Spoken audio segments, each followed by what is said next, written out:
Happy Saturday. We talked very briefly about segregated schools in South Texas in our episode on Jovita Idar, and we have a previous episode that gets into more detail on that. It is on Mendez versus Westminster. This court case took place in California, not Texas, and also a little later than Jovita Idar's lifetime.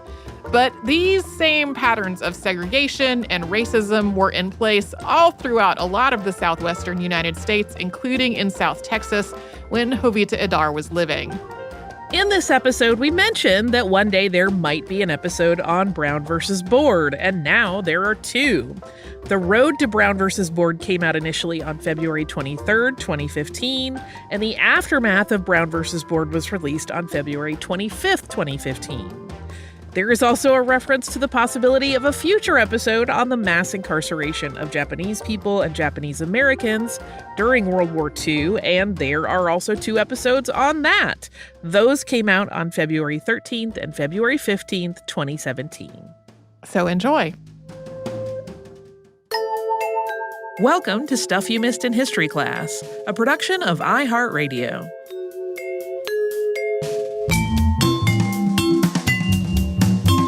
Hello and welcome to the podcast. I'm Tracy V. Wilson. And I'm Holly Fry. So if you've listened to the podcast for very long, you know I've lived in the South my whole life. Yep. Right?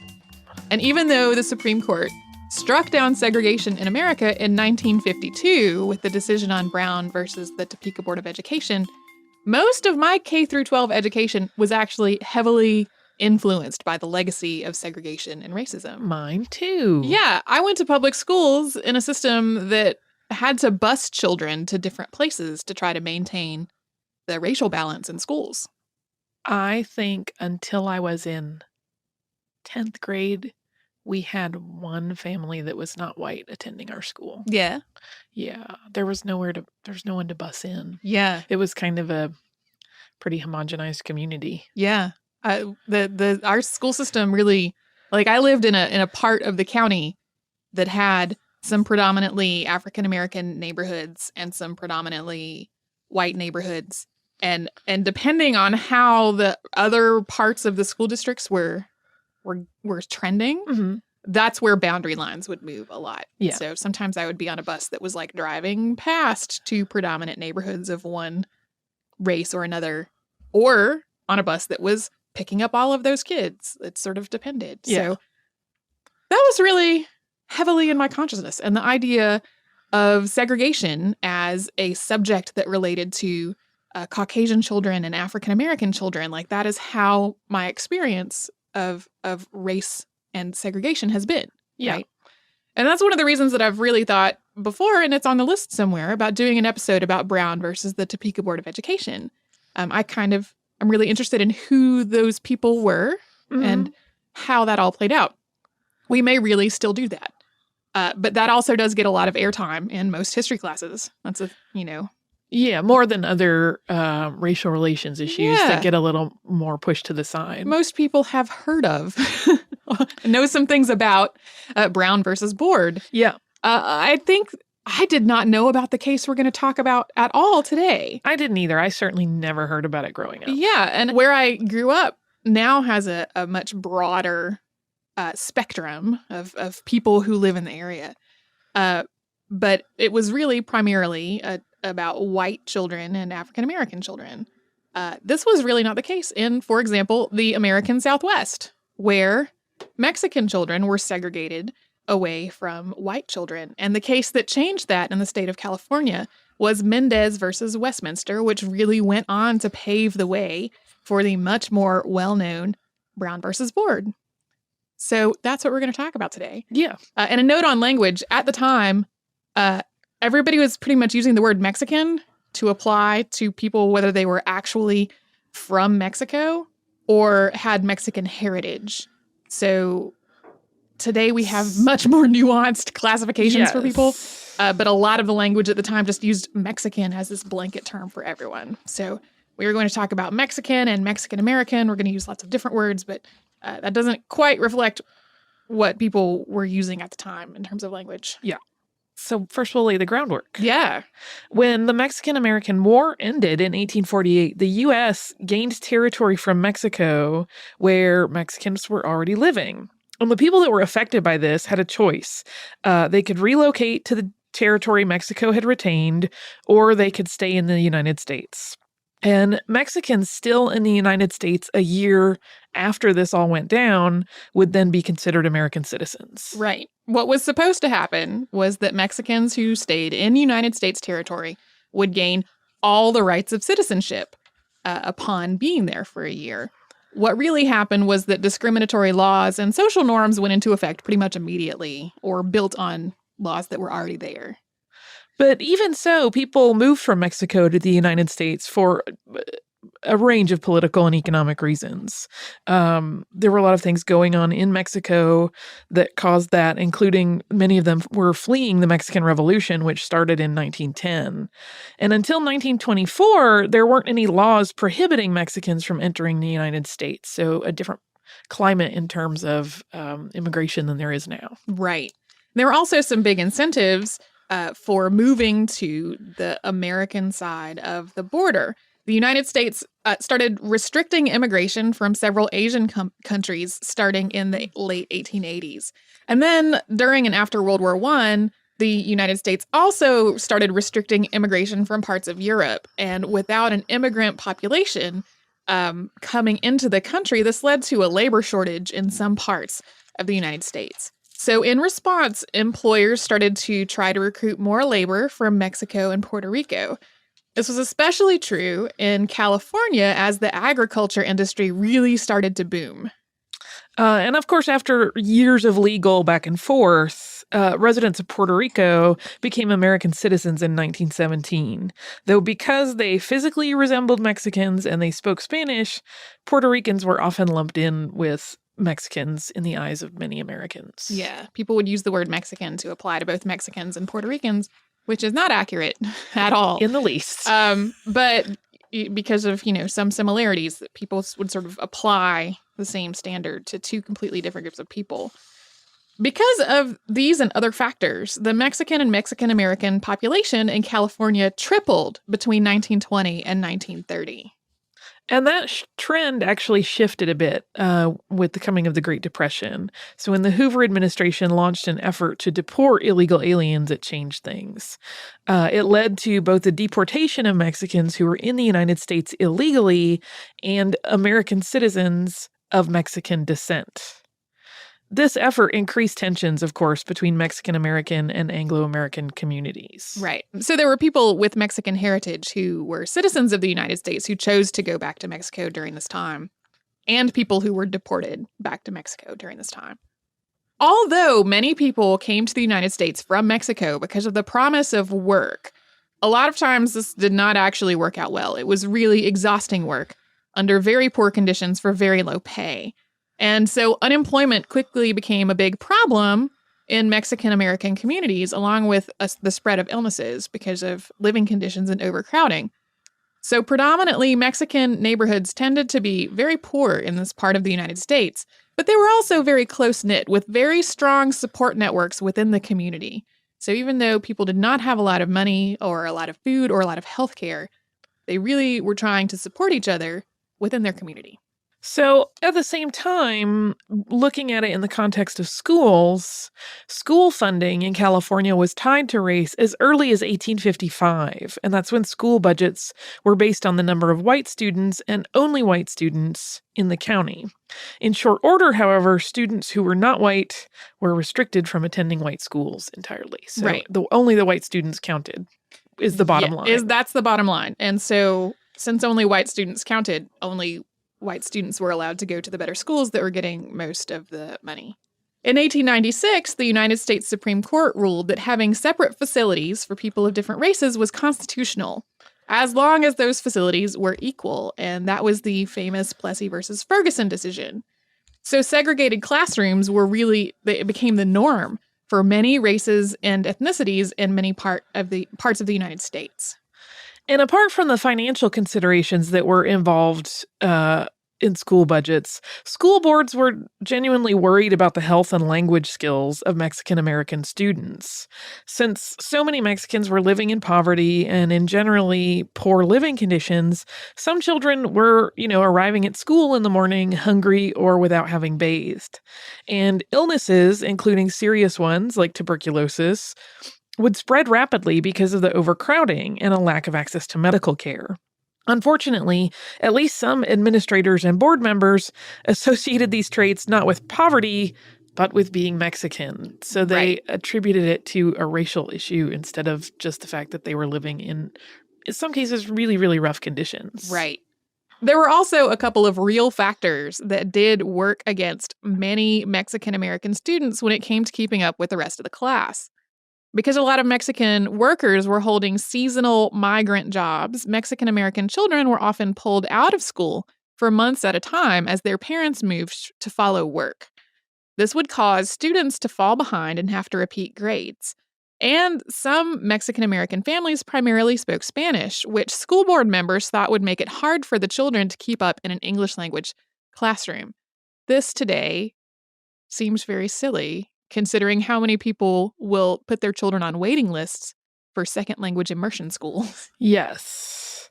But at the time, the solution, and we put that in air quotes, to all of these problems was to educate Mexican students separately.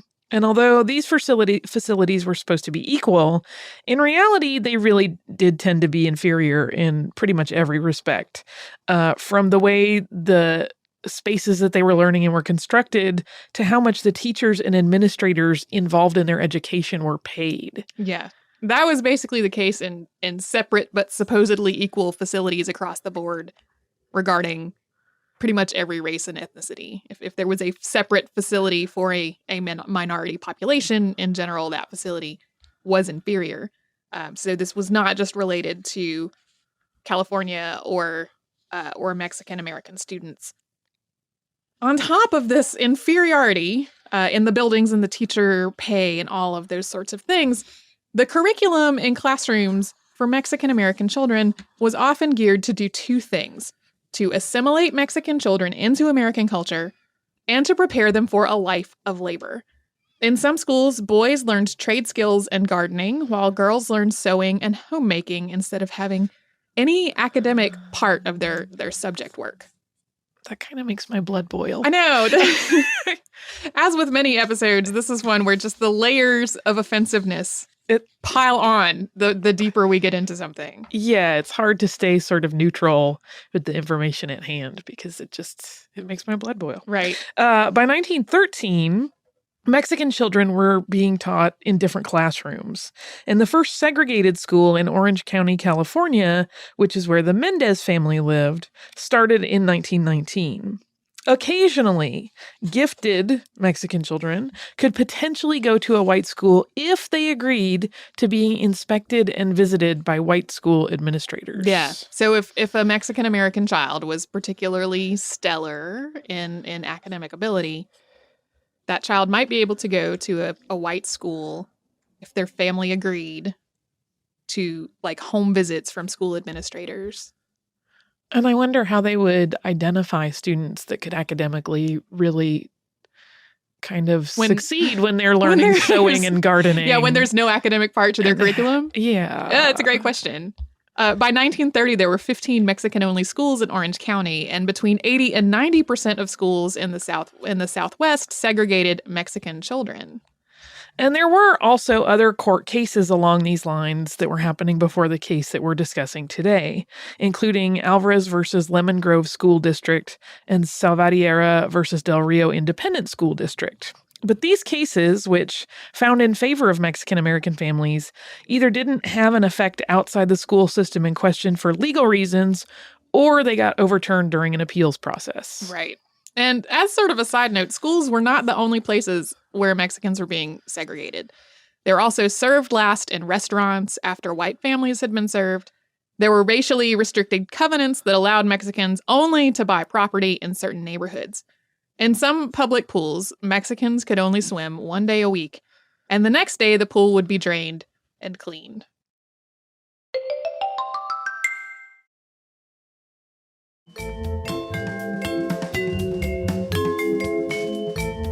Gonzalo and Felicitas Mendez were the parents in Mendez versus Westminster. Gonzalo was originally from Chihuahua, Mexico, and along with his mother and 4 siblings, he immigrated to Westminster, California in 1919.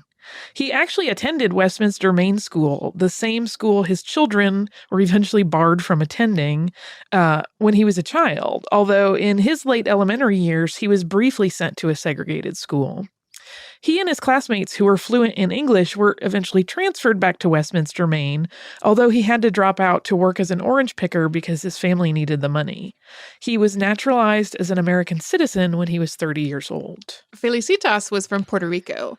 She and her family had moved to Arizona from Puerto Rico in 1926, and they stayed there for about 6 months. The working condition for Puerto Ricans there, where they were living, were terrible. And Felicitas' family had participated in protests against these terrible working conditions and the fact that their pay was dramatically less from what they had been promised before they immigrated. Felicitas' family then moved to California to a predominantly Mexican neighborhood where she later met Gonzalo. And the pair were married in 1935. They opened a cantina in the Mexican barrio of Santa Ana, and their business was successful, and eventually they saved enough money to buy a house. They had 3 children who are extremely important to this story: Silvia, Gonzalo Jr., and Jerome. In 1943, when the children were all still under the age of 10, their banker got in touch with them about an asparagus farm in Westminster. It was owned by the Minimitsu family, a Japanese family who was being relocated to an internment camp. It's a whole other topic we could discuss at great length. The Minimitsus knew that they were likely to lose the farm if they couldn't find a tenant, and they offered to lease it to the Mendez family to protect it under until their internment was over. Yeah, their hope was that if they had people who were living there and working it for them, that eventually their internment would be over and they would be able to come back to return to their property. Unfortunately, I do not have knowledge of how that ultimately turned out. Topics for a future podcast. I think we do need a future podcast. I need to first look in the archive and see if there already is one. Yeah. A future podcast on internment of Japanese people during World War II. So the Mendez family agreed to lease the farm. They closed their cafe, rented out their home, and moved to live on the asparagus farm. Gonzalo's sister Soledad and her husband, Frank Vidari, went with them. Frank had experience running a farm, so he was a logical person to bring along. Yes, to be involved in this endeavor. And this was it was a really successful enterprise. It spanned 40 acres. It employed up to 30 people.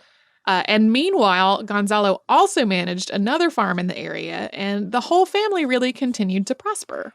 When they moved to the farm, they moved from the barrio to a neighborhood in the Westminster School District, where there was only one other Mexican-American family. In the fall of 1944, Soledad took the children to enroll in Westminster Main School, also known as the 17th Street School. So Soledad was of Mexican-American heritage also, but she had lighter skin, and she had a last name that didn't sound Mexican. So the teacher who was doing the enrollment told her that her children could go to Westminster Main School, but that the Mendez children would have to go to the Mexican school. They had to go to Hoover Elementary instead of Westminster Main School, which, as we discussed earlier, was generally inferior. The building was in poor condition. There was no playground. The textbooks were a varied assortment and a collection of hand-me-downs from white schools in the area, so probably out of date.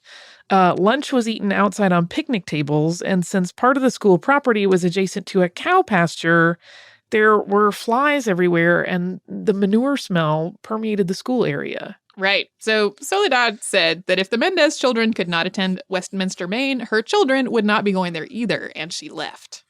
When Gonzalo and Felicitas heard about this, they were both understandably outraged. They were both citizens of the United States, and they saw no reason why their children should not attend the school in the district where they lived. So they went to talk to the principal, and they were told that no, the children had to attend the Mexican school.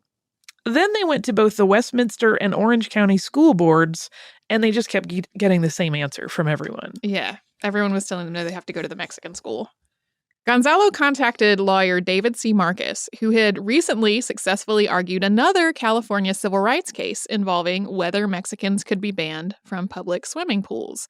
That answer was no, they could not. They discovered that Mexican and Mexican-American children were routinely being segregated in Orange County. This wasn't actually required or allowed by law, though. The Education Code actually read, quote, "The governing board of any school district may establish separate schools for Indian children, excepting children of Indians who are wards of the United States government, and children of all other Indians who are descendants of the original American Indians of the United States, and for children of Chinese, Japanese, or Mongolian parentage." Yes. So there were actual segregation laws on the books. But none of them mention Mexican-American children. Right. So this puts them into kind of an interesting position as far as wanting to fight what was going on, because there wasn't actually a law to try to repeal. Yeah. So first they tried to get the support of other Mexican families in the district to file a class action suit. But many of the families they talked to actually didn't want the school board to change its policy. The Mexican school that their children attended was right in the middle of the barrio where they were living. It was extremely convenient. So the parents liked that they had their children close by, that they could walk their children to school in the morning, that children could come home at lunchtime. There were real practical reasons that people liked having their children in a school that was in their neighborhood. And so that made it a little tricky for them to start to build a case. And believing that they'd have better success if they could prove that it wasn't just the Westminster school district in question, Gonzalo and his attorney actually toured the area, and they interviewed families and looked for other people that would be willing to join the suit. So outside of their area, they expanded to try to find some support and other people that would rally along with their cause. Right. And eventually 4 other families did join them. The families of Lorenzo Ramirez, Frank Palomino, William Guzman, and Tomas Estrada. Some of these families included veterans from World War II. These are people who had just returned from fighting for their country, specifically fighting Nazis for their country, and they were really unwilling to accept treatment as second-class citizens once they got back. And with their involvement, the defendants included 4 school districts. So Westminster, which the Mendez family had, started this groundswell in, Santa Ana, Garden Grove, and El Modena, which is Orange County. Yes. Meanwhile, Felicitas and other mothers continued to pressure their school boards to try to change their decisions. Felicitas also helped organize the Asociación de Padres de Niños Mexican-Americanos. I'm just going to apologize for my pronunciation. I am not fluent in Spanish. To show support during the trial. All of this was extremely brave on a number of levels. The Mendez family and the other families faced the possibility of racist retribution from the Anglo community and anger from people in the Mexican-American community who didn't want this suit to go forward. Many laborers also ran financial risks associated with the trial, and they would be missing work to testify. And for this last part, Gonzalo actually reimbursed people out of pocket. So it was a really important fight to them. They were willing to kind of literally put their money where their mouth was. Right. So they filed a class action lawsuit in the Federal District Court of Los Angeles in March of 1945. They chose to file this in federal court instead of state court because there was no state law being violated that they could try to repeal.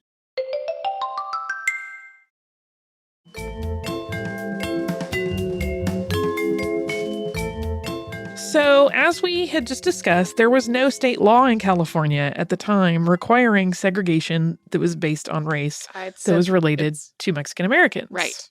So, the lawsuit's argument was that in absence of a state law, segregation violated the Equal Protection Clause of the 14th Amendment and California state law. The ACLU and the National Lawyers Guild also filed amicus briefs. Yes, and if you remember our Loving versus Virginia episode, those are the briefs that are from people not directly related to the case who have sort of expert legal advice to include. The trial started on July 5th, 1945, and it lasted for 2 weeks. It was to be decided by Judge Paul J. McCormick. The school board was to be defended by Orange County Counsel Joel E. Ogle, but he wound up turning it mostly over to the Deputy County Counsel, George F. Holden. The testimony for the plaintiffs included evidence of segregation in several school districts, evidence of how the schools for Mexican children were inferior, and testimony from Mexican American children about how the segregation had affected them. Parents and education experts also testified. Dr. Ralph Deals of UCLA's anthropology department was an expert witness. He argued that segregation set up white children as superior and Mexican children as inferior, and drew parallels to what was going on in Nazi Germany. The school board's defense was bizarrely offensive to today's ear, so kind of be ready for that. Right. James L. Kent, the superintendent of the Garden Grove School District, said Mexicans were inferior and had poor hygiene and a lower ability level and outlook than white children. He also said Mexican families had loose morals. It's pretty terrible. He kind of was just making up some garbage. Yeah. Because he, I don't know, feared change, didn't like them. Yeah, well, whatever and reason. as we talked about earlier, he kind of conflated problems associated with poverty with problems that were innate to an ethnicity. Correct. Which, maybe it's because I am a little idealistic sometimes. I kind of think the better option would have been to address the problems associated with poverty rather than segregating the poor children into their own school. You hippie. I know. No, it's crazy. I too tend to be idealistic in that regard. And it's important to remember that it was a different social climate, but it's hard not to kind of be a little judgmental of statements like that. I know. Just blanket statements that say those people are terrible for the following reasons. Yeah. We really need to keep them separate. Well, and the judge, he would sort of call them on it. He was like, so if a white child has problems with hygiene and is having trouble keeping up, what do you do? And they're like, well, we talk to the parents and we maybe hold them back a year. He's like, so you don't just segregate them into somewhere else? So Frank A. Henderson, who was the superintendent of the Santa Ana School District, also acknowledged that they were basically making school assignment decisions based on people's surnames and their skin color, which is ridiculous. Yeah. In terms of the legal aspects, the school boards tried to build their defense around the idea that this was not a matter for a federal court, since it was a county and not a state or federal matter. Yeah, it was not a very strong defense. It's a little flaily at that point, I think. Yeah. And so, unsurprisingly, Judge Paul McCormick of the U.S. District Court, Southern District of California, Central Division, ruled that the segregation of Mexican American students did violate the law. He also describes segregation itself as inherently unequal, writing, quote, "A paramount requisite in the American system of public education is social equality. It must be open to all children by unified school association, regardless of lineage." So then this takes a turn into the yet more offensive, because the school boards appealed to the U.S. Court of Appeals for the Ninth Circuit in San Francisco. While the appeal was taking place, since they had been told that what they were doing was illegal, they all kind of handled their own integration efforts separately by their own devices. In the case of the Westminster District, grades 1 through 4 wound up going to Westminster, Maine, and grades 5 through 8 went to Hoover, with the Mexican-American children and the Anglo children in the same school. But that meant that grades 5 through 8 were in the inferior a mediocre school. With the cow pasture and no playground and no cafeteria. So nobody wins. Right. It was not good. The ACLU, the National Lawyers Guild, the Japanese American Citizens League, the American Jewish Congress, the NAACP, and the Attorney General of California all filed amicus briefs on behalf of Mendez in the appeal. And we're not going to rehash the testimony because it was basically the same testimony over again, with the school boards again trying to build this defense that this was just a county thing and was not something that the federal court should be messing with. The Ninth Circuit's decision, which came out in 1947, was unanimous. It upheld the lower court's ruling on the basis that it violated California law, not on past Supreme Court precedent. Since California had no segregation law for Mexicans, earlier Supreme Court decisions didn't actually apply. So it didn't apply the ruling more broadly to the other races or ethnicities. Right. They still kind of had a battle of their own to deal with. So while this ruling did achieve what people were hoping it would achieve as far as ending the segregation of Mexican American children, it was a pretty narrow ruling. It was based only on the fact that this didn't this wasn't within California law. Like, it didn't expand that out to the Equal Protection Clause of the 14th Amendment. At this point, doing possibly the only thing they had done right so far, the school boards elected not to appeal to the Supreme Court. And this may be one reason why this case has become much less well-known than Brown versus the Topeka Board of Education. And after this ruling had finalized, and apart from overturning segregation of Mexican students in California, the Mendez versus Westminster case had other effects later on. It really put a spotlight on segregation in California. Governor Earl Warren, who later became Chief Justice of the Supreme Court, proposed to the state legislature that California repeal all of its segregation laws in 1946. He signed this bill into law in 1947. He went on to author the Supreme Court's opinion in Brown versus Board and in Loving versus Virginia, which we talked about in earlier episodes of this podcast, along with many, many other civil rights legislations. Yeah. The Warren Court was, in a lot of ways, extremely progressive when it came to rights and liberties. Yeah, they really had an eye on achieving equality, I think. And while it was not cited as a direct precedent in Brown versus Board of Education, the NAACP did use Mendez versus Westminster as a test case when trying to see how they might get Brown versus Board overturned. Earl Warren's ruling on Brown versus Board has a lot in common with McCormick's ruling in the Mendez case. Yeah, it was clear that he had read and digested that written opinion thoroughly. The NAACP's amicus brief was also written by Thurgood Marshall, who argued Brown versus Board before the Supreme Court. Many of the challenges to segregation before this point had focused on the fact that facilities were separate, but they were not equal. This was a case in which the entire concept of separate but equal was thrown out, and it succeeded. This helped propel America towards actually desegregating schools. Yeah, while there were people who were working on integration before this point, there was still a lot of focus on trying to make the facilities be actually equal. And this really proved, it was sort of a proof of concept of, hey, we can actually get these laws completely overturned instead of just focusing on getting the facilities to be on the same level as one another. Gonzalo Mendez died in 1964, and he was 51 at the time. Felicitas Mendez died in 1998. There are actually 2 California schools named after them. A commemorative stamp came out in 2007 for the 70th anniversary of the ruling. And Silvia became an activist. She was awarded the Presidential Medal of Freedom in 2011 at the age of 74. Yeah, she went on to do just a lot of lecturing on the issues relating to Mexican American people in the United States and segregation. A lot of education of children on this case in particular, because it turns out that even people who are living in that part of the country don't necessarily know that this ever existed, because so much of the focus about the civil rights movement is on African-American children rather than children of other races who were also put into segregated schools. Yeah, and the school integration thing is largely focused, as we've said, on Brown v. Board. Yeah. So this does kind of fall by the wayside. Yeah. And as a weird side note, I watched a lot of videos for this. There are a lot of videos that have been recorded that are about the case. And a lot of them had this weird undertone that really bothered me.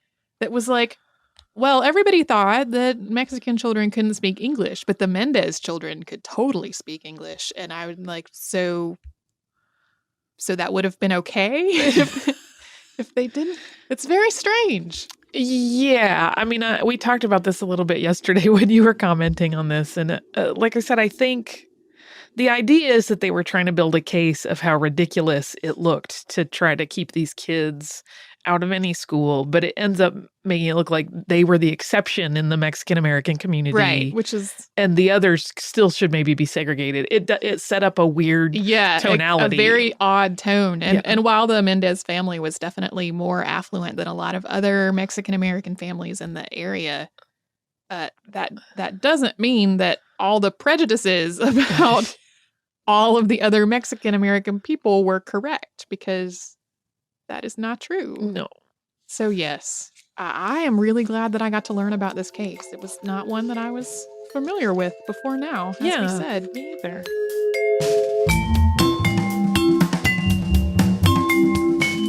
Thanks so much for joining us on this Saturday. If you'd like to send us a note, our email address is historypodcast@iheartradio.com. And you can subscribe to the show on the iHeartRadio app, Apple Podcasts, or wherever you listen to your favorite shows.